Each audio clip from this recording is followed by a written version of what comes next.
નમસ્કાર મિત્રો, the Bahujan Asmita Gujarati YouTube channel ઉપર આપણું હાર્દિક સ્વાગત કરીએ છીએ। સાથીઓ, ગઈકાલે ડેડિયાપાડા ખાતે પીએમ નરેન્દ્ર મોદીનો કાર્યક્રમ યોજાયો હતો। સાથે જ આદિવાસી યુવા નેતા અને આદિવાસી ધારાસભ્ય એવા ચૈતરભાઈ વસાવાનો પણ નેત્રંગ ખાતે કાર્યક્રમ યોજાયો હતો। તે કાર્યક્રમમાં ચૈતર વસાના સમર્થકમાં આદિવાસી સમુદાયના એટલા લોકો તૂટી પડ્યા હતા કે ઘોડા પૂર ઉમટ્યું હતું।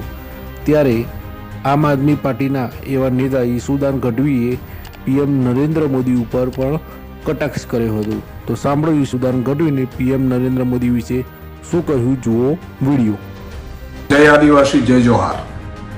મિત્રો, ગઈકાલને જે ભગવાન બિરસા મુંડાની જન્મ જયંતિ હતી, જેમણે આદિવાસીઓ માટે મસીહા બની રહ્યા હતા, એ જન્મ જયંતિ નિમિત્તે બે દ્રશ્યો તમને મને જોવા મળ્યા। ચેતર વસાવા આદિવાસી સમાજનો હીરો બની ગયા છે। ચેતર વસાવા આદિવાસી સમાજનો અવાજ બની ગયા છે। ઉમરગામથી લઈને અંબાજી સુધી દરેક આદિવાસીના દિલમાં ચેતર વસાવા છે।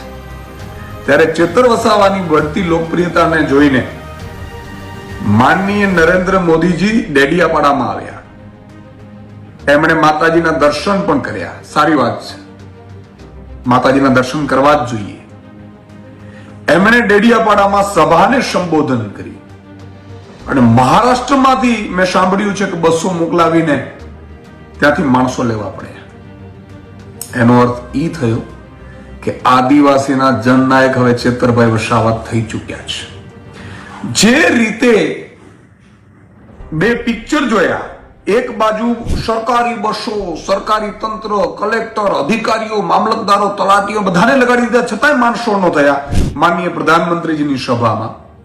અને એક બાજુ સ્વયંભૂ ચેતર વસાવાના જે નેત્રંગમાં એમની આગેવાનીમાં જે જયંતિ ઉજવવાનું નક્કી કર્યું અને લાખો લોકો જોડાયા, એ બતાવે છે કે આદિવાસી સમાજ જાગૃત થઈ ચૂક્યો છે।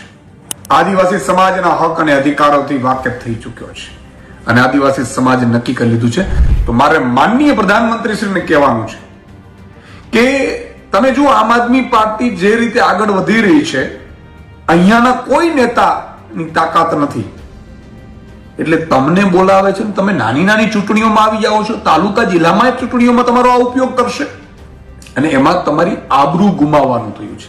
અત્યારે તમારે આતંકવાદી હુમલા થઈ રહ્યા છે આપણી ઉપર, જે રીતે અત્યારે દેશમાં નાણાકીય કટોકટી સ્થિતિ સારી નથી, આ બધામાં આપણે પ્રધાનમંત્રી ધ્યાન દેવાનું હોય। નાની નાની ચૂંટણીઓમાં જ્યાં માનો કે ચેતરભાઈ વસાવાનો દબદબો છે, ઈ ડેડિયાપાડામાં આવીને સભા કરવાની ને બહારથી માણસો લાવવાના, એમાં તમારી આબરૂ ઘટે છે, પ્રધાનમંત્રીની આબરૂ ઘટે છે।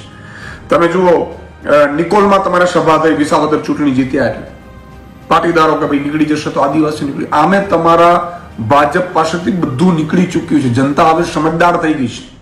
હવે જનતા રાજા બાબુઓથી છેતરાવાની નથી।